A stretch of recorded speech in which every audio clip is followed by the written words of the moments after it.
yours, right here. That's your copy. Hi, everybody.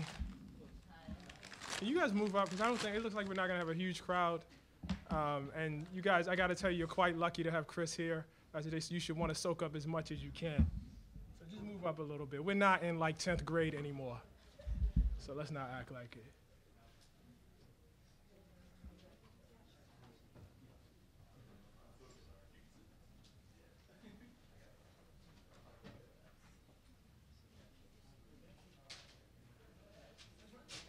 Beautiful. I'm feeling the CUNY warmth now. Because that's what you need in spring. Warm warmth.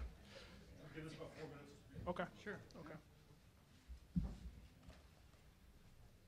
Yeah, I'm excited. I really am. Intentionally, it's funny because when I was writing it, we had this whole conversation. Is this Melissa? No. That's Laura O'Donnell. And I don't know how that's going to go. What's her name? On CBS. Nora. Nora. My bad. Nora. This is Nora O'Donnell. So I don't know how that's going to go over, actually. Because the clip, all of that is online.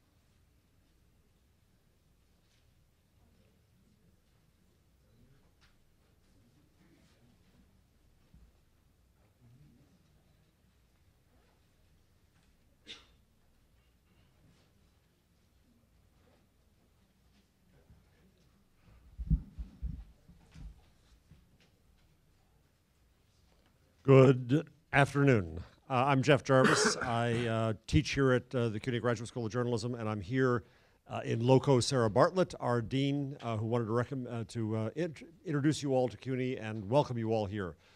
This is our wonderful journalism school that's been around for 9 years now, heading on to our 10th anniversary. One of the highlights of the school has been the hiring of Ta-Nehisi Coates, who's not only a magnificent and great writer, but our biggest celebrity in terms of student draw. And people are so excited that he's been here for how long now? A year. So a year that really has enriched the school greatly. And in the series of events that Ta-Nehisi is holding today, we're delighted to have as a guest Chris Hayes, who one of the, I would say, sterling remainders of the intelligent class on cable news. And we're glad you're there and need to hold on to you there. Because you're greatly needed. So I will get off the stage here now and hand this over to Ta-Nehisi, but thank you very much for coming. We're honored to have you here.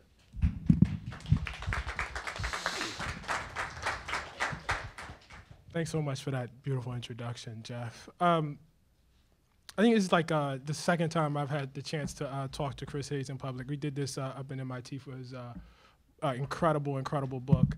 And that was just such a pleasure. This is like the opposite of the MIT event. Remember that long line and we had underbooked? Yes. Exact opposite. Anyway, but you guys are here and that's all that matters. I'm not complaining at all. And the audience is a good audience, especially here at CUNY. But, you know, in that conversation and even, you know, in our private conversations, I've always found Chris to be not simply, you know, the most insightful person, you know, in prime time on TV in terms of news. But, you know, I met Chris as a writer originally. That was, you know, our first introduction. And he was always, you know, as far as I was concerned, certainly for those of us, you know, who are on the progressive end of politics, just one of the sharpest dudes I knew. I mean, just you know, par excellence. I can remember, and I don't know if you remember this, when I was first beginning the research for my cover story last year, The Case for Reparations, the first person I actually went to talk to was Chris. You know, and we didn't talk about, you know, who should you interview, you know, where should you go? It was about how should I philosophically ground this piece? You know, what does this actually mean within the canon of Western philosophy? And it was just a great conversation. And that is not the only instance I've called on Chris for advice and for counsel. And so, you know, one of the reasons why I was so excited about bringing him to CUNY is not just, you know, the subject being smart in prime time. Chris is smart, period. And let me actually say that differently. Chris is wise, period. being smart is a little overrated. Being wise is a little something different. And so, I want to start off. I was listening to Jeff's, introduction, and how do you? And I can't quote him exactly, but how do you respond when people? Or how do you feel when people, call you, a sterling example of intelligence in cable news prime time? Do you take that as a compliment? How do you feel about that? I think actually the last 2 years of doing this show in prime time has been really good for the way that I understand the value of intelligence, which I think I was someone who from a very young age, and I guess this won't be surprising, was the kind of kid who was like, my hand was always up, and I was always reading, and I just took great pride in like getting things right, getting the right answer, getting good grades, all of that. And it was a huge part of my identity growing up. I grew up in the Bronx. I went to public school. The public school that I went to was an incredibly diverse school that drew kids from all over the borough. And it's the Bronx in the 1980s, so there's not a lot of money in the Bronx in the 1980s. But it was all these kids who had tested in, and then I went to a high school that was that way. So it was always just bound up in my identity. And I think that the last 2 years have taught me that, in sort of the hard way, that like, smart is kind of a dime a dozen, and is not this thing that I used to kind of deify or worship or celebrate or hold tightly to myself as the preeminent identifier of myself to the world, the thing that I felt like I needed to show the world. I've realized is sometimes useful and sometimes not. I think I started to come to that conclusion writing my book when you look back at the record of some of the failures that happened in the last decade, and there's a lot of very, very, very sharp, smart people around them. I mean, my favorite example of this is David Addington, who is the counsel to Dick Cheney, who was one of the signature engineers of both the torture regime legally and the Iraq War, who is, by every account of anyone ever introduced to him, one of the smartest people that anyone's ever met. Just ferociously intelligent, just an absolute cognitive beast, and also, complicit in monstrousness. Right. So I think I have a much more complicated relationship to that now. I think there's a time where earlier in my career where that would have been the thing that I wanted people to say the most. And we can get into a little bit about what the medium is and why people have the conceptions about the medium they do. Right.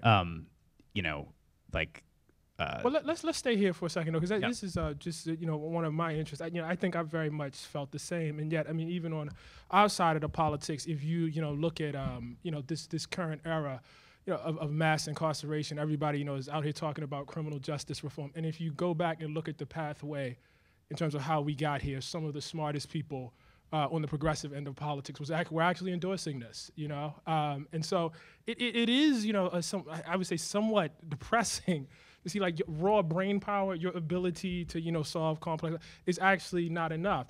So if that's not enough, what do you value now? What's missing?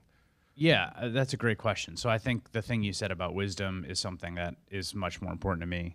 I'm not a particularly spiritual person, but I think I think the word grace, which is very difficult to understand in a secular context, but actually has like a pretty profound resonance for me because it's about essentially being merciful. And I find that even in, I think that makes you a better journalist too, a better storyteller, and even across in very polarized issues. Like we are running this thing tonight in which I went to a police training facility in Morris County, New Jersey, and trained on their like virtual reality simulator for use of force. And, I think my politics about what's going on in terms of policing are pretty clear and where my disposition is. But it was, putting yourself literally in someone else's shoes was really useful. So some kind of like empathic abilities. And then the other thing that I think I've come to really, really appreciate at this stage in my career, and when I think about evaluating politicians, particularly, is judgment. Judgment is a distinct thing from smarts. Like, people can be very smart and have poor judgment. People can be not, dazzling in the arguments they make, but have good judgment. And judgment is a really difficult quality to define. It's a difficult quality to create kind of tangible metrics or matrices for, to evaluate. It's sort of inherently art and not science in some ways. But some people have really good judgment, and some people have terrible judgment. and people with terrible judgment are dangerous. Right. Even good people with terrible judgment are dangerous. Right. Smart people with terrible judgment are dangerous. Right. Probably especially dangerous. Especially dangerous. Right. And judgment is a really difficult thing to define, but it's something that I have come to appreciate a lot more. I have to make a lot of decisions every day. Like that, my job is a series of decisions. So right now, normally I would be in a meeting where we'd be deciding what we're going to do, and then who we're going to book, and then what we're going to show, and then what words we're going to use to say that, and then the person we wanted to book isn't there, so then we're going to book this person. And then at 6 o'clock, someone announces this piece of news, and the decision is, do we put that in? If we put that in, what do we replace? And if we replace that, then who do we unbook? And why do we unbook that? And why do we make that decision, not this decision? How stressful is that? It's stressful. I mean, it's not coal mining, you know, but right. I mean, it's world's smallest violin for the burden of being a cable news host. But how about this? Let's compare it to your career in print. Oh, it's 100 times more stressful. Yeah, I mean, it's less taxing in some ways. Like writing well is more. It taxes a different part of you and is in some ways more absolutely difficult. Like it is more difficult to write a series of great sentences than it is to put on a decent hour of cable news. Mm-hmm. But in some ways, it's a narrower band in both directions. Greatness is basically impossible. You know, we make an hour of TV every day. I start looking at email and news at 6 in the morning when my 1-year-old gets up. God bless him. And you know, by 8 o'clock, no matter what happens, come hell or high water, no matter how crappy I'm feeling, no matter how weird the news is, we're going to put an hour of television on. Under those conditions, we're not painting the Sistine Chapel. You know, it's a sketch. And, you know, if you've ever seen Picasso's sketches, they're awesome, but they're not Guernica. Does that bother you, though? Tremendously. Yeah. Every single day, my work product is something that leaves me deeply unsatisfied. Every day I walk out of there focusing on what I hated about our hour. Every day I walk away feeling like I went 1 for 4 at the plate and thinking about the 3 swings I should have taken. It is almost never a feeling of like I got all of that when I walk away from the hour, and I spend the next hour and a half obsessing over it. You know, aided by the toxic combination of social media and alcohol. Dangerous. You don't drunk tweet, do you? I really try not to. I mean, the last time I did, I got into with someone and ended it by tweeting FOH and then went to bed. So, you know, how do you feel knowing that?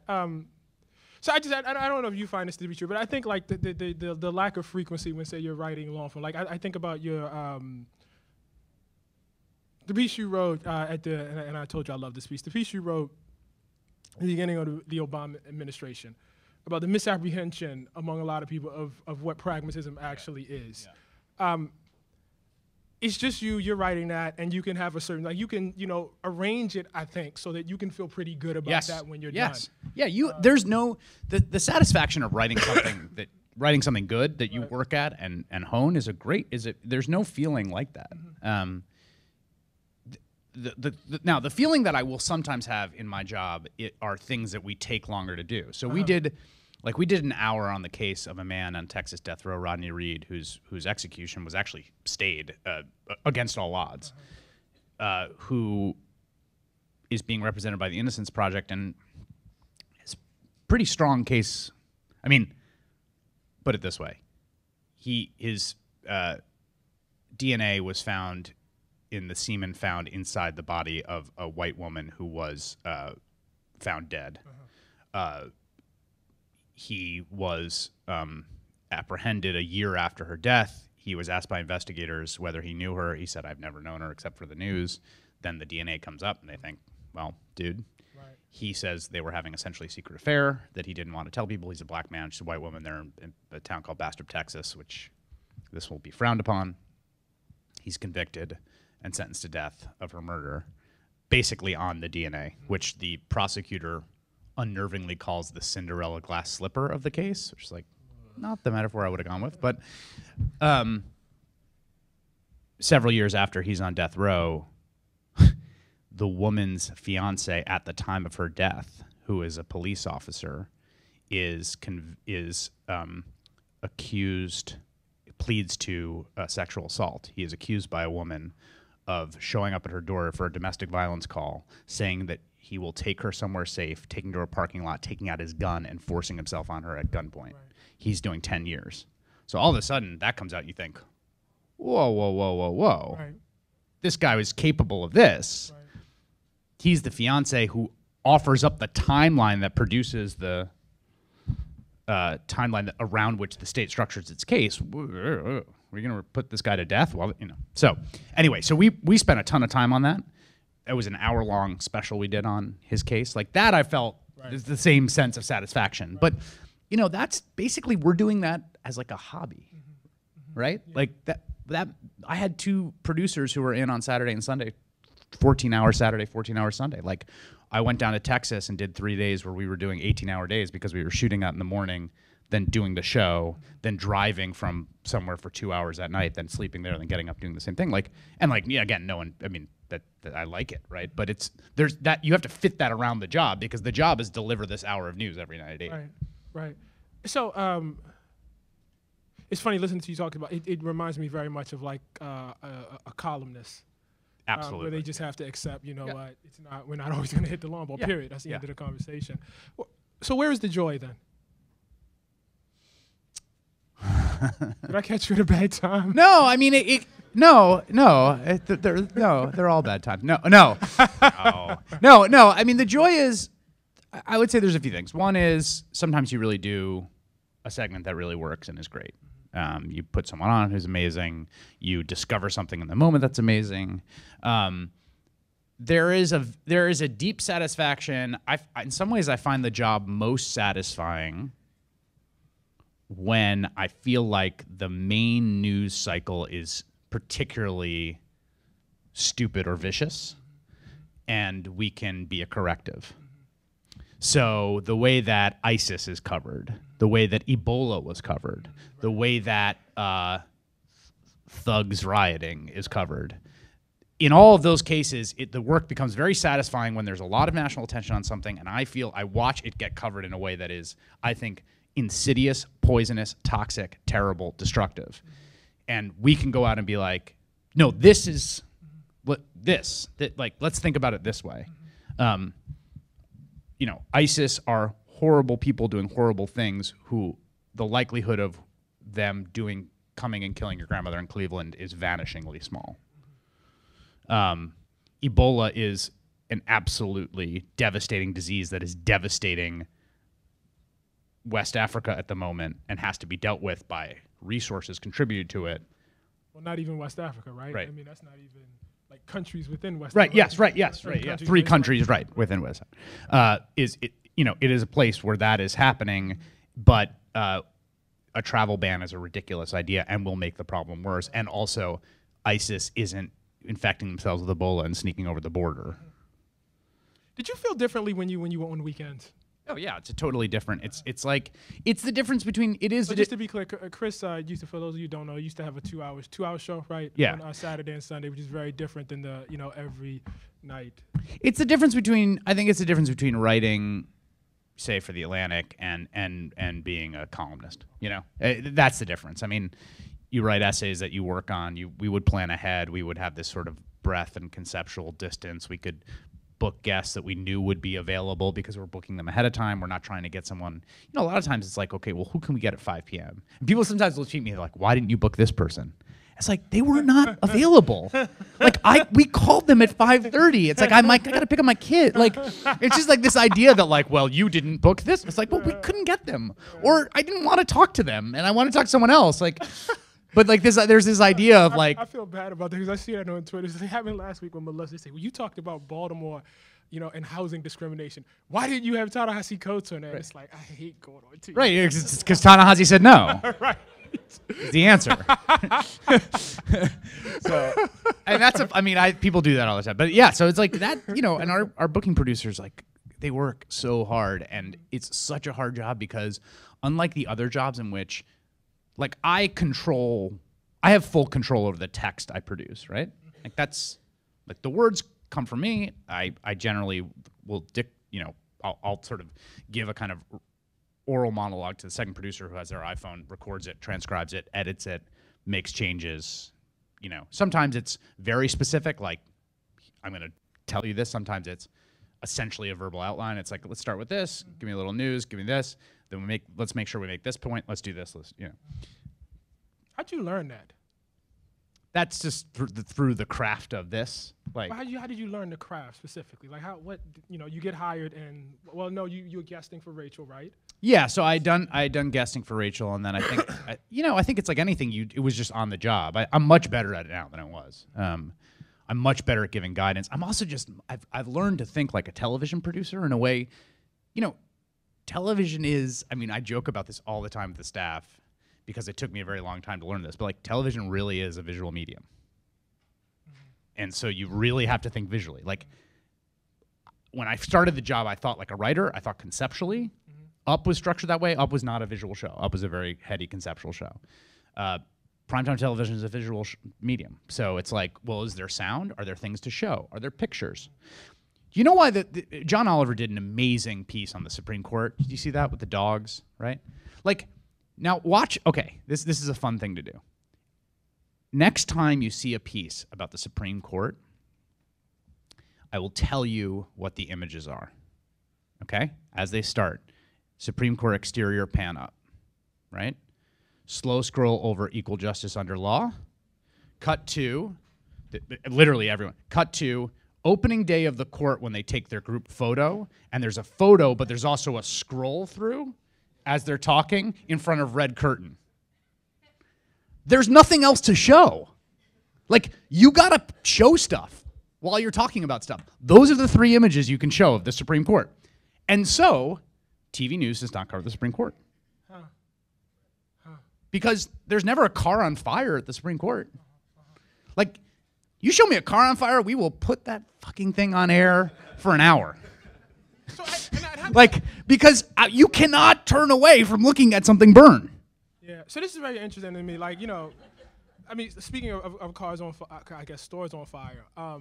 Time ran this cover, I guess, about a week ago, and it was Baltimore. 68. And do you see that the kid that took that? The kid who took that photo was a 24-year-old freelancer. Oh, I didn't who know. who my friend, former colleague Collier Meyerson, who's now at Fusion, had been sort of hanging out with, and he's just an amateur. It's an amazing photo. Wow, totally wow. amazing photo. I have no beef with the photo, but I was thinking about how. But it's not 68. I mean, I'm from Baltimore. It was one CVS. Well, that's the point. If you go back and look CVS. at the scope, actually, I've done this recently because I've been working on the early stages of a long writing project about this. Mm-hmm. So I've been going back and reading about particularly Watts and then what happens in 68 and the King riots. People have forgotten. They have Yo, no idea. They killed 41 people in Detroit. Right. 41 people. Think about that for a second. Right. Like, that's shocking. Right. Can you imagine? It's like Sandy Hook or something. I mean, it's like, it was open. I mean, so the scale is just completely different. And there's a lot of reasons I think you could talk about why the scale is different. Right. But yes, at the same time, Larry Wilmore did this monologue that was just on the money, and it was literally parroting something that I had been saying, which is like, people look at the rioting that's happening in Baltimore, for instance, right? Rock throwing, burning stuff, and it's like, why are you doing this? This is bad. It's your own community, right? And like at some level, that's true, right? Like, I talk to people who are like, my grandmother got her drugs at CVS. It was a big deal when it came to this neighborhood. This sucks. Like, so Right. There's no question, right? That like, at the same time, it's like, when did the press show up in Baltimore? Right. And why am I not in Cleveland right now? Right. I'm not in Cleveland right now because if things were burning in Cleveland, Right. I would be there, and Anderson Cooper would be there, and everyone would be there. Everyone would be broadcasting live tonight from Cleveland if Cleveland was burning after that sheriff came out and said, we're looking into it with Tamir Rice. Right. Well, I hate to. I mean, I'd have all these broadcast questions, and I know there are a lot of a few broadcast folks here, but this strikes me as a problem, for a political problem. It would not be crazy to say, if you were living in Baltimore, if you'd been living in Gilmore Homes, you've been living in West Baltimore, listen, it's been violent here for a long time, and there was no attention, and there was no actual action until we threw a rock through a cop car and then burned down the city. That's what happened. Yeah. I mean, that's the objective. Right. You That's know, right. I mean, forget how you feel. Well, that's like, is it good, bad? No, but what actually happened? That's the sequence of events. The most important, the most acute moment of this to me was when the CVS was burning and the fire truck pulled up and they plugged in the hose, and that dude with his sort of face covered came up and stabbed the hose. And people were like, why would he do that? It's like, because he wants the building to burn. Right. Like, you may think that's a bad thing to do, but it ain't irrational. Like, that building's burning. Those people are going to put it out. He doesn't want the building fire to be put out. He wants it to burn. Like, evaluate that action as a bad thing to do because you shouldn't do that. Right. But don't express, like, bewilderment. Right. Like, the rationale is clear. Right. You know? And so that, to me, was, like, the most acute moment of that. Right. And yet, we don't necessarily want to. I mean, we speak, objectively, about media. We don't want to live in a world where the sequence of events is you set something on fire and then suddenly there's attention. And I wonder, right. And we let's be clear. We do that with other parts of the world all the time. Yes, we do. Like, you will never see a story about the occupied territories at all unless there's violence. You will never see. Nothing happens in the West Bank until there's a war in the West Bank or there's an intifada, or the West Bank doesn't exist day in, day out. Like, that's just the way it works. Now, part of this is just the way news works. Like, so to argue on the other side, like, it's news when what happened in Baltimore. Like, that, there's, by any definition, that's news. Like, and this is a complaint people have across the political spectrum. Police saying to me that I've been interviewing and talking to for months, basically being like, you don't cover all the interactions that end well or the interactions that are resolved tremendously creatively, which there are examples of. The acts of, good judgment and compassion, or, people in the airline industry, the cliche is like, you don't cover the planes that land. And it's true. Right? I mean, we don't cover heart disease the way we covered Ebola, even though heart disease is the thing that kills the most people, right? So this, like, the nature of news is such that it creates genuine epistemic problems in a populace as they evaluate the likelihood of certain events. So being within the machine, do you have any idea about what could possibly be done? And I want you to evaluate, not to push you on this, but I want you to think about that question within the context of all the news about MSNBC's ratings. I mean, I have lots of thoughts about the ratings, which tend to be more structural. Okay. You can deal with that answer however you want. Yeah, what can be done? I don't know. I mean, I think the best thing you could do is try to balance spectacle and context. Because it is a medium built on spectacle. And so, to me, like, the thing we did last night that I was proudest of, I was in Philadelphia yesterday. I did the whole show from there. We drove down, then drove back up afterwards. And so that's a perfect example, right? Like, why is TV news in Philadelphia? It's a horrible accident. 6 people are dead. But you can imagine another thing that killed 6 people that wouldn't get every single media, right? We're there because that image of that train is just insane. Just that image, the chopper on the train. That's why we're there. And the social media stuff. And so the question is, well, how do you cover that? And we did this interview last night that ran about 6 minutes with just the head of safety for SEPTA, who's just like a train safety nerd, where we just talked about, okay, well, how does train safety work, and how do you take those bends, and how do engineers study for it? And that to me I was just really satisfied and proud with that, because it felt like, okay, well, we have the spectacle and we have people's attention, and then here's like context, information about how this works, how trains works, how train bends work, how train technology has advanced over years, what positive train control is. Everyone have heard positive train control, which is essentially an automated way of slowing a train if it goes into a curve too fast, which exists, was actually in the 2008 Rail Safety Act signed by George W. Bush, which mandated its implementation by the end of 2015. But of course, it's been delayed because everything in having to do with Amtrak is like a total cluster. Sure. Yeah. But so that's an example where I felt like, okay, well, we're sort of doing both, right? We're kind of doing, I'm down there, I'm up in a chopper looking at it. We're sort of doing the spectacle, and we're also doing the context, and we're kind of combining them. And that's the hardest thing, is like the constant war between spectacle and context in the genre of television news, particularly cable news, particularly primetime cable news. And does that have impact on the ratings? I think it does. I mean, I think I'd like to say that, like, so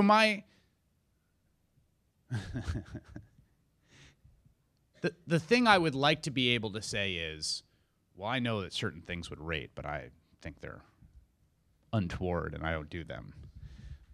But I don't know. Like, I just don't know. I also just think that, like, the whole system, the whole architecture of how television news, like, this system as it is now is not going to last very long. Like, it's not.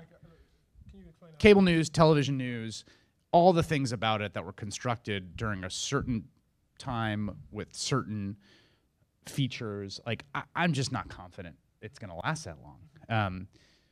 Cable news, it's not, the average age of cable news viewers across the industry is old and getting older. Now, part of that is a measurement problem. It's old and getting older because it's measured via Nielsen, which is live viewing, which, like, I don't know a single person who's 28 who's like, well, 8 p.m. I mean, I literally don't. There are people like that, and if, to those people, like, God bless you, thank you. Acquire a Nielsen box. But I don't, like, you know what I mean? So there are people I know, my brother, who's 30, will, email me, 31? 31. He'll email me at like 10 in the morning about something because he's at work watching it while he's sort of, he's got it up. And so part of it's a measurement problem. But part of it also is like, okay, well, there's a whole set of conventions that have accrued in the medium that it's a little like baseball before Moneyball. Like, it's like you bunt the runner over, and then it was like, well, we ran the numbers, and actually, like, you shouldn't waste that out. It's like, no, that's the way you bunt the money. And a lot of what enabled Moneyball to happen was just like a whole bunch of computing power and advanced statistics that were thrown at it. That's happening now in the NBA, where you're seeing this sort of statistical revolution that is born of the fact that the measurements just got a lot better. So, when you've got a camera that's hanging over every NBA game, you can literally track every pass, every possession, every decision that's made about whether to pass or shoot, right?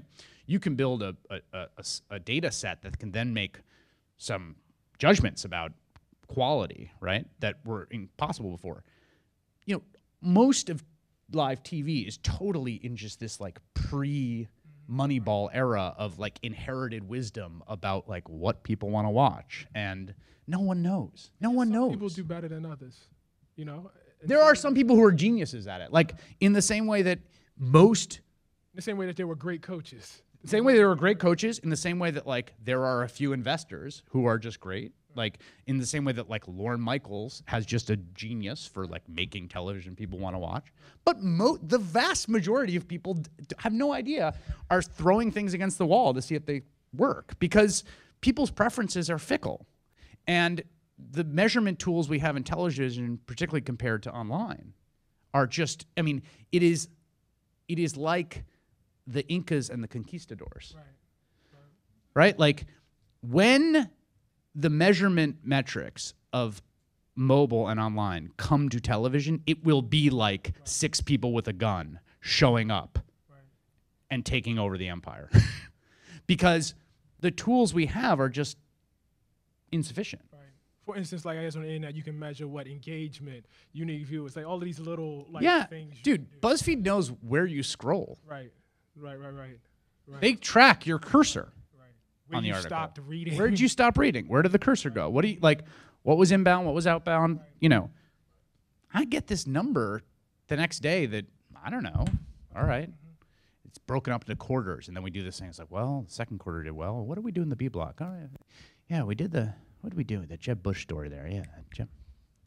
It's nonsense. How do you take like reporting around your own job security? Do you read it? I do read it, and I wish I didn't read it. Yeah, I don't like that. I guess I feel a few different ways about it. One is like,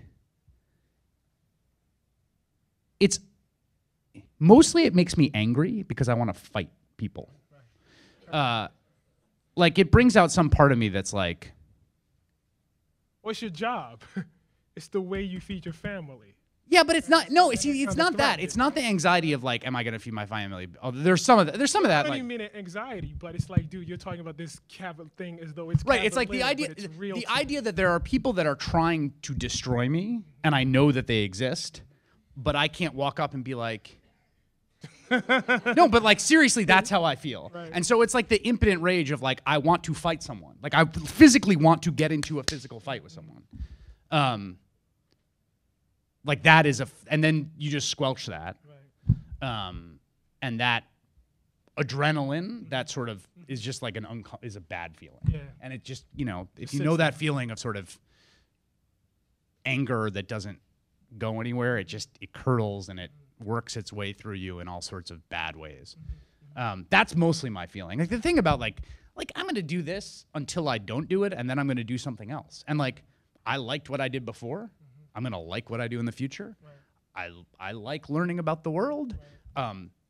I am very blessed, very lucky, very privileged in 100,000 different ways that like the feeding the family is not hanging over me, like it's that. So that stuff is like, there's lots of interesting things to do in the world. Right.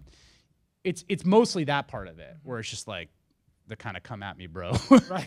feeling that you get that then you can't really do anything with. Right. Let's open it up for some questions.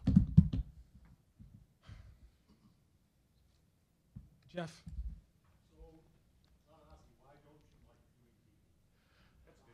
Oh, Jesus. This is a sore point between me and him. Don't do this. It's my brother. This is a sore point. Yeah, you're causing division up here on this panel.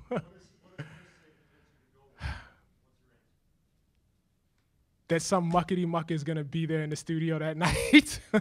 Chris doesn't say that. Why don't I like going on TV?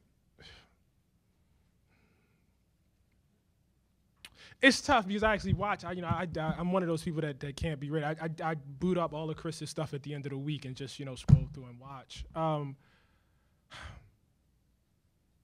Okay, how about I tell a story? I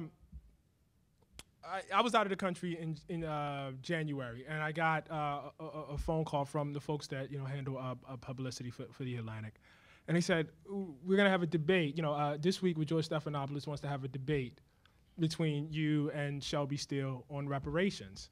So, well, that's awesome, man. You know what I mean? I obviously disagree with Shelby Steele. I think 99% of what he thinks is wrong. I spent a great deal of time researching this. I care a lot about it. So that sounds pretty good. And it never occurred to me to think about how much time they were going to give. Like, it just never. I thought reparations. This is obviously a big, complicated thing. Huge mistake. My opening bit is 5 minutes. I'm going to find. I'm Right. curious what it is. It was 5 minutes. It was 5 minutes. That's what they said. That's exactly what they said. They said 5 minutes. And so and I didn't find that out until that Friday, maybe. Like that Friday, I find out this is what the deal, and the show is on Sunday. So I call and pitch a bit of a fit, not in any sort of nasty way, to our publicity people, to my editor James Bennett, and we go back and forth. And it basically would not have been good business for me to walk away. It just wouldn't. I mean, because I'm not just myself. I'm the Atlantic, which I love and adore, very, very, very much. And so, we get into the studio, and just to piece this out for you, George Stephanopoulos probably spends at least a minute introing the story. That leaves roughly 2 minutes for me and 2 minutes for Shelby Steele to talk about, what was for me basically a 16,000-word article. That happens a lot. I found that really, really happens a lot. And so there are things about the world, anything that I would go on TV to talk about, I care a lot about. And I find, and you know, to be honest, I thought that when Chris was on weekends, this was the one place where it really didn't happen. You know, the things that I care about, you know, I want to see them treated in a certain way. You know, I want to see them treated, frankly, this is unrealistic, but with the same amount of care and time that I put into my art. That's what I would like, right? That's not the world. And I work for people, you know, and I work for people who I want to be successful. And I work for, I want to be in the business of writing, the kind of long articles that I do. And so that means, from time to time, I have to, go on TV. In addition to all that, I know a lot of people who, at some point in their career, were really, really great, writers, or really, really great scholars. And they use that essentially as a step pad, to fame. And now when you see them, most of what they do is they talk. Dude, I'm right here. Not Chris. Not Chris. Other people. Other people. Seriously, not Chris. I'm not even joking. I don't see Chris that way at all. They talk about anything. About things they have no idea about at all. I mean, you call them at any moment, they are there to talk. And I see them and these people, and I'm just slightly, ashamed for them. I just and feel the worst part of it is that can actually make people worse thinkers and worse writers, right? That, like, that's actually, it's like it's a degrading effect, a toxicity, right? That then, and I think to add to your point, I think the way that I think of it is that, like, one of the things that makes your work so special is the care that is put into it, and the medium is careless. It's a careless medium, and it's mostly a careless medium because of. No, it hurts. I'm not. Well, it's mostly a careless medium for business reasons. It's mostly a careless medium because of just, like, it's reverse engineered around a spreadsheet, which is cost and revenue, and the cost is kept very low, and so it's a very small. Like, when you think about the amount of people doing it to the amount of time of airfill, like. People are just getting read in on the thing. It's like, oh, what's this a reparations deal? All right, yes, okay. So this is a it's great. like one person like read the reparations essay, maybe, or like read the 9 different media outlets that packaged it into an 8-point listicle, right? And then printed that out for someone. You know what I mean? Like, that's the way it all that's it goes down. I mean, I'm literally going through this right now, right? Like, I have this book that's going to come out in September. You have all these media meetings, and they must think I am the worst person in the world. My opening bid was no TV. That's not gonna stand. That was my opening, because it's just like, man, I worked so goddamn hard on this book.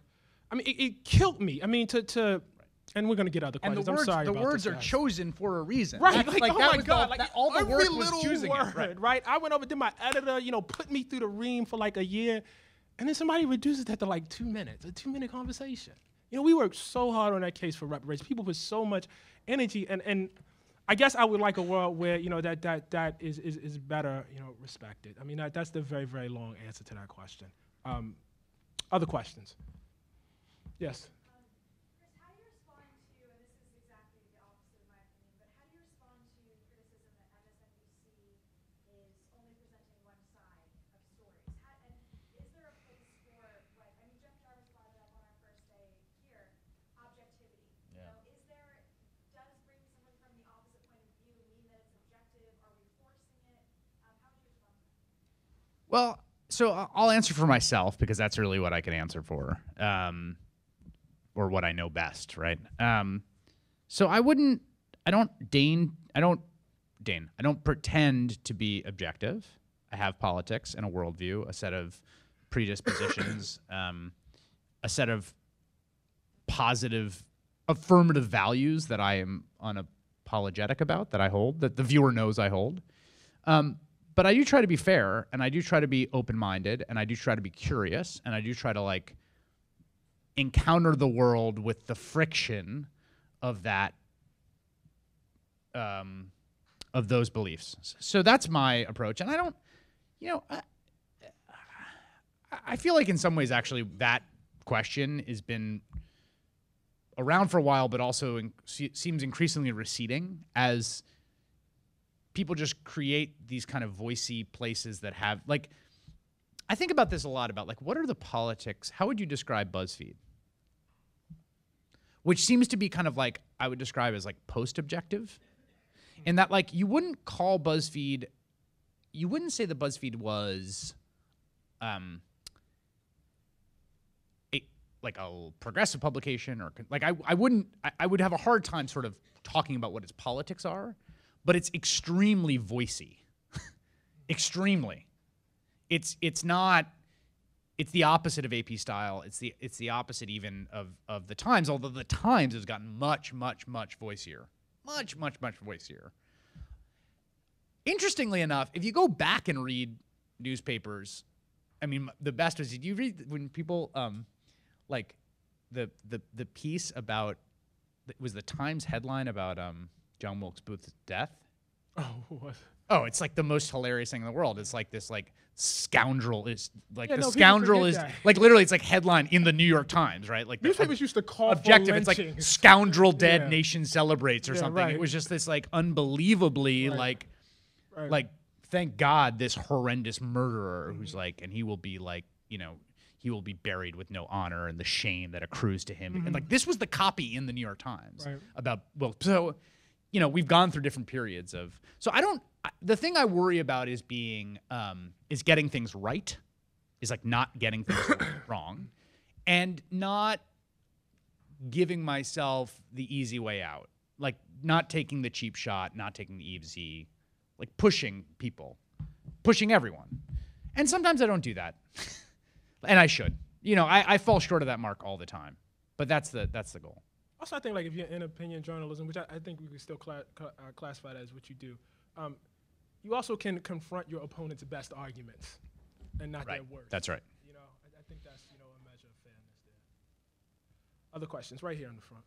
Yeah, I want to preface by saying I really appreciate your work. I've been a fan since you featured the Fellow King while hosting Mad Out. So this may sound a little adversarial, but I wanted to preface with that. Sure.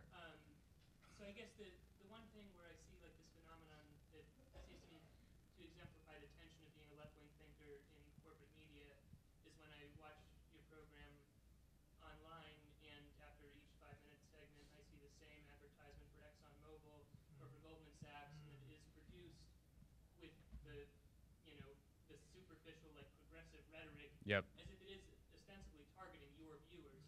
And so I just wonder what you think about the fact that ostensibly part of what you're being paid to do is channelized towards the propaganda of corporations that you think are potentially threatening human life. So Good question. that conflict is the one that I'm most worried about and has been the least. Like, when I finally get out of this and write my big opus about the media, one of the themes of it is going to be the media critique you have as a lefty of the corporate media on the outside and the actual way it works on the inside, which is in some ways much worse and in some ways much better, and is better and worse in ways that I wouldn't have anticipated. And so things that I thought were going to be a huge problem, which was that problem, have proven to be not problems at all. Like, in the sense that I literally have no idea who our advertisers are. It is a surprise to me when I see the fracking ads, the Goldman ads. It never, and I'm saying this honestly, and there's things I could say about our editorial process that I could not say honestly, and I won't because I don't want to be dishonest.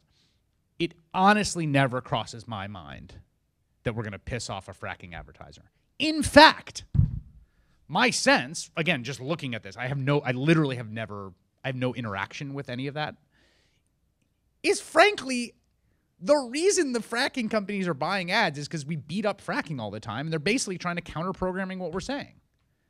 So it's like, all right, well, I remember when tobacco companies used to run ads in The Nation. The Nation had this policy, like, we'll take ads from anyone. Like, they used to have this, like, super anti-immigration group that would run ads in The Nation. They had these really extremely sort of anti-Arab, anti-Palestinian ads that were run in The Nation. Because it's like, yeah, you buy the money, you put it up. Now, there are other conflicts that have much more to do with kind of mundane organizational politics that are actually more insidious and more restrictive on editorial decisions that really are problematic, that someday I'll talk a lot about. But I can honestly say that, and I share that inclination and instinct. Like, I genuinely was worried about that. And that genuinely has been like, if I were to list the 15 things that I found frustrating or difficult about navigating this job with my politics, that wouldn't make the top 10 or 15. Wow. In all honesty, that's that's really the truth. Back right here. Yeah. No, you.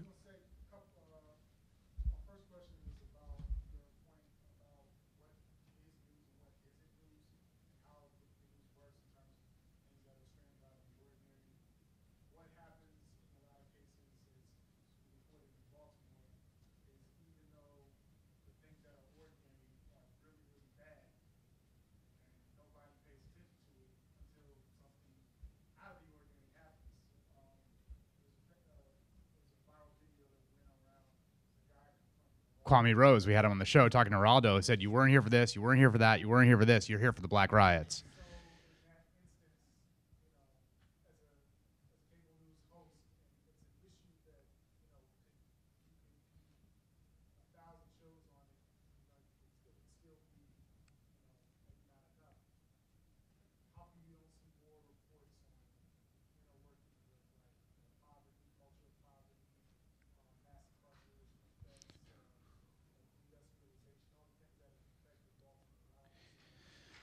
I'd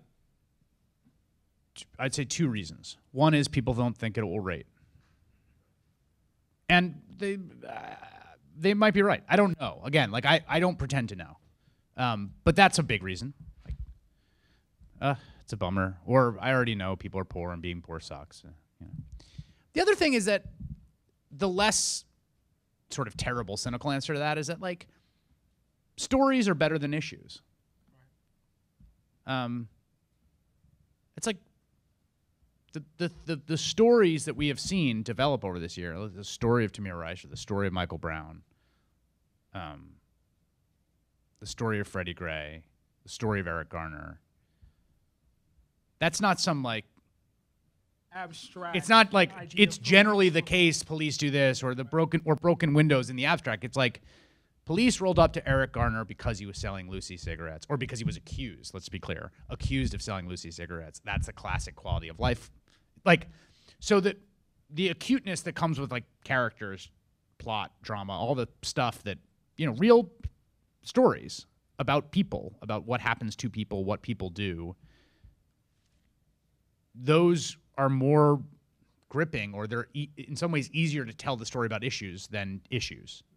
And so I think it's a combination of those. And I think, you know, in some ways, I think the genius of the Black Lives Matter movement, which has been incredible in that it has transubstantiated things that weren't stories into stories. It's just through sheer brilliance, activism, commitment, right? Mm-hmm. People said this to me.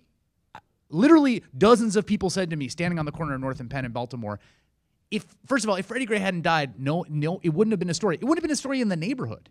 People come back from being picked up by the cops, banged up all the time. Like, it would just be like, oh man, happens, right? I mean, people would be pissed about it, but also you can imagine a scenario in which, you know, like, Freddie Gray died and no one paid attention. Or no one in the mainstream media paid attention. Obviously, his family pays attention, his friends pay attention, the people that are mourning him pay attention. I mean, but I think that there's been an incredible sort of media miracle pulled off over the last 9 months, really driven by social media, by people on the ground, to turn what wouldn't have been stories before into stories, which I think, like, is hopeful, because it's promising in the sense that, like, the category of what's a story and what's not aren't fixed. You know, this is like a really important thing for those of you who are students here. One of the great conflicts you go through when you're teaching journalism is a lot of folks go into journalism, you know, with the best of intentions, interested in certain issues.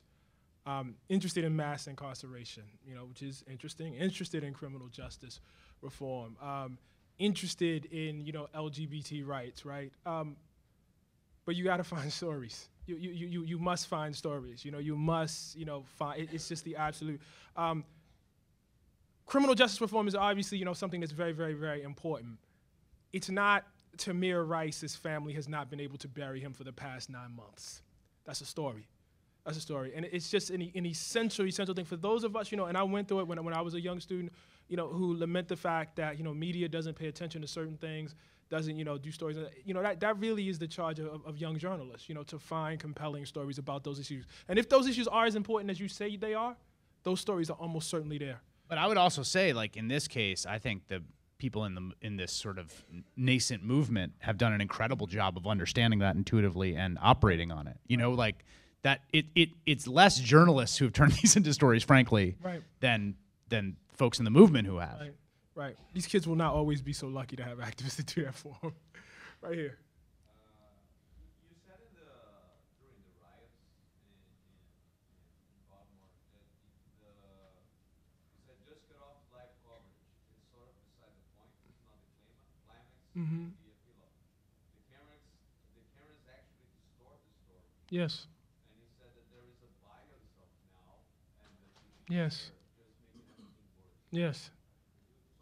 Yeah, gladly. I should write about that. I haven't written about that. I tweeted that out. Yeah. So what happens is, I believe that was the second night, and they were waiting for the curfew, and they everybody's showing the same shot and the same thing, but nothing was actually happening. I mean, to play this back a little bit, I threw out my television, in 2007 during the campaign.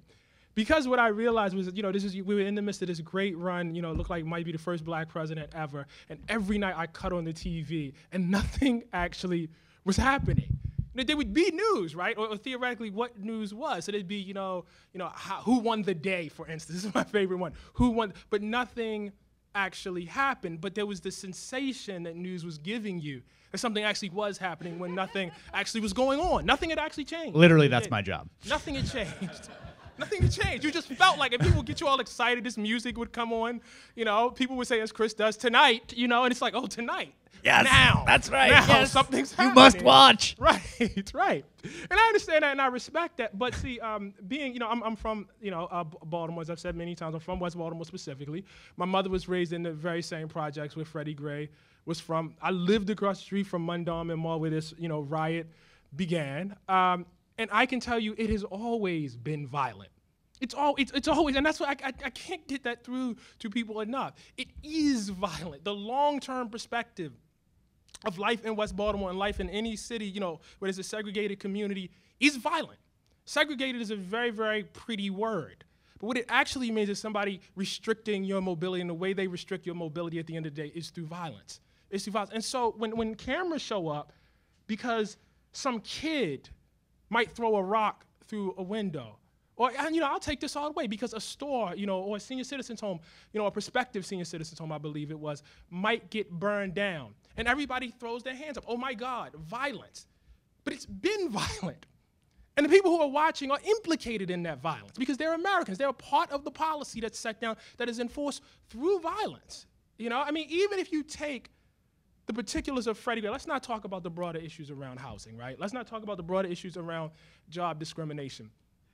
The very idea that because you live close to Pennsylvania and North Avenue, if you make eye contact with a police officer and run, you can be arrested. Now, maybe you remembered you had to pick up your kid. Maybe you remembered you had a date that night and you hadn't showered yet. But the police can take you. They can use violence to capture your body. That's just, the fact of living there. In a way that they would not if you live, say, on the Upper West Side and you made contact with a police officer. Yeah, it's just the fact of living in a segregated community that allows people. And so in that way, that's what I was trying to get across, the bias of right now. As though this just started right now. That's the incident. Is this kid going to throw this rock or not? I have a story about that from Ferguson. After I've been in Ferguson for a few days, I finally got to interview the mayor, James Knowles the third. He's an interesting character. And he took me to this part, the Ferguson you haven't seen. It was this beautiful, leafy, quiet street. These pretty big, old, stately homes, wraparound porches, grass, crickets, no car traffic. And we're sort of talking about where we're going to do the interview, and the parlance of TV news, a walk and talk, right? So we're in which we walk and talk. And we were, and I'm still kicking myself for this. So this story doesn't actually reflect well on me as a journalist, but I will tell it anyway. We were on this street, and we're standing in the street, not on the sidewalk, in the street talking, because we gotten out of the car. We're standing in the street, and we start to walk, and I was like, and he was like, well, we can just do it here. And I'm in my head, I'm like, Michael Brown got shot and killed because he was walking in the middle of the street. Like, we can't do it in the middle of the street. Now, what I should have said is like, yes, and then like on camera been like, does it occur to you that we're walking in the middle of the street? Right. And that's what that's what started the chain of events that ended up in Michael Brown's death, that he was walking in the middle of the street. But it's like, to me, this is slightly tangential, but I've just been thinking about it, just writing on this. Like, this to me gets at something essential about this issue. The phrase law and order, I always interpreted as being about law. And I now understand is about order. Yes, very much so. It's about patrolling what is disorderly and creating a line between order and disorder. And what West Baltimore is the part of the city that is disorderly, but it has been successfully cordoned off from order such that order can be maintained, investment can flow in, people can open yoga studios. Walking in the middle of the street is not a violation of the law except in the most technical sense, but it is disorderly. And so has to be dealt with. And so much Eric Garner's cigarette sales, Walter Scott's taillight, Michael Brown's walking in the middle of the street, Freddie Gray, eye contact and running. There's no, I mean, again, whatever, the strong arm robbery, again, Darren Wilson didn't know about that when he stopped Michael Brown, right? Let's be clear. He stopped him because he was walking in the middle of the street, right? In all four of those cases, all four of those initiate without a crime. Without, I mean, with the most minuscule violation of law. The best example of this, and again, now I'm sort of, a friend of mine who's a public defender had a client who was arrested for turnstile jumping and prosecuted for turnstile jumping here in New York, okay? Fairly straightforward. It's the classic quality of life. He had an unlimited Metro card. The turnstile was jammed, and he was trying to get to his train. Now, the prosecutor wanted him to plead, and my friend, a representative, was like, no, I'm not going to let you plead to theft, a property theft, when you had the property because you had an unlimited Metro card, and by the most basic conceptual understanding of what this means, you were incapable of stealing the service that you have been accused of stealing. But, so then why does the prosecutor want him to plead to the crime? He wants him to plead to the crime because jumping a turnstile is not, in this case, a violation of law. It is disorderly. It is a violation of order. That the way to understand the system that got constructed out of the last round of riots is a system that will do anything to preserve order, even above law. No, I think that's, and that would take us into a conversation about broken windows, which we will not have today. How about one last question? Right here. There's always been a countercultural response to the moral complacency in corporate media. At one point, hip-hop was called the CNN because, you know, people want a different perspective. There's a lot of people who are doing satirical news, like Jon Stewart, for example. I just actually came from Philadelphia. I'm content director for Uji. Our slogan is, it's not their news. What are your thoughts on people pretty much using art as a way of escaping what they're being fed from corporate media? I think it's as good a time for that as it probably ever has been in many ways. I mean, I am pretty Pollyanna-ish about, in a kind of like, I don't know, not particularly novel, fresh way, but I think what's happening in social media is like amazing. You know, it is this just alternative channel of distribution. Now, there's a lot of things about it that are worrisome to me. We don't want to go back, like to gatekeepers. I mean, Well, that's the way it's headed. I mean, look, let me tell you something. If Facebook decided to open a news bureau tomorrow, and they could literally just tomorrow start Facebook News, they could take $20 million of cash, which they have sitting around. They could say, here's Facebook News, $20 million in news, Facebook. It would be the biggest news enterprise in America tomorrow. Because Facebook could push their news video to every user, and they would have more eyeballs watching their news than any news enterprise in the country. Think about that. Tomorrow. Could do it tomorrow.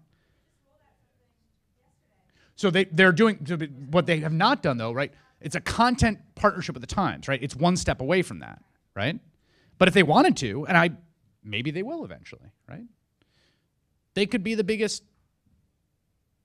I mean, so what's happening? The level of consolidation that's happening is also worrying at the same time. But I think there is so much. Yeah, there's just so much amazing pushback being created, alternatives being created, and also are as accessible in some ways as they've ever been, even if the means by which they're accessible is increasingly consolidated, which is the paradox of the moment, right? Which is that, like, content is distributed, distribution is centralized, right? So think about your Facebook feed, okay? You're seeing content from all over the place, and it might be someone who took a awesome Vine who's never made media before but has 1 million views. It might be a clip from The Daily Show, which is Viacom, right? It might be all those things. So the distribution of the content you're seeing, but the distribution channel is happening through Facebook, which is the largest media company in the world, depending on how you measure, and controls what you see. And if they decide tomorrow to flip the switch in one direction or another,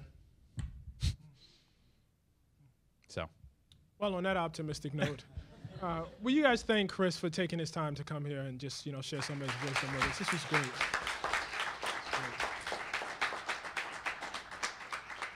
Thank you guys. You guys were a great audience. Great questions.